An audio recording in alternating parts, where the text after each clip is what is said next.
Why did Jesus die for sin? Because God said clearly, you disobey me, you die. Like here, you have a troll here who's saying with man. See, these Muslims give a bad name to Christians. He says, when you sin, break my command, you die. Okay. But God's love for mankind is so great that when he gives his word, he doesn't break it. So man sinned. So now either God gives man the punishment he deserves, they all die, or God, in his love for man, can forgive. But here's the thing. Even if he forgives, a debt is still owed. Here's my point. I was saying earlier, if you smash my car, just give you a very bad example. I have to give you example, even an analogy. You smash my car and you beg me to forgive you because you can't afford it. I forgive you. So you're forgiven, but my car is still smashed. It's still going to cost me to fix it, right? Yeah. Okay. When you sin, you're not sinning against something or someone other than God. You're offending God. You're offending God. You're offending his justice and holiness. So God is showing you, look, even though I am holy and just, I am also loving and merciful. And I want to forgive you. But I don't want you to think forgiveness is cheap. Because if I just forgive you, you're going to think forgiveness is cheap. And when you sin, it's no big deal. I want to show you how horrendous and evil your sin against me is. I said, if you sin, you must die. Why death? Because who's the source of life? Who is life?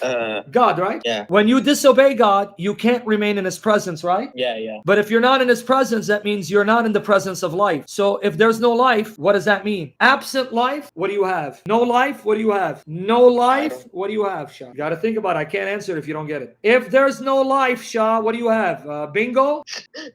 When you buried your grandmother, she had no life. What happened to her? Her soul, She died, right? Yeah, died. What happened to you? Astaghfirullah Rabbil Alameen.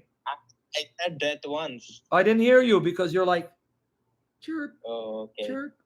Okay, so if there's no life, what do you have in absence of life? Death, right? God is life. When you sin is disobeying God. God does not allow the disobedient to be in his presence. But if you're not in his presence, that means you're not in the presence of life. That means now you're present in death.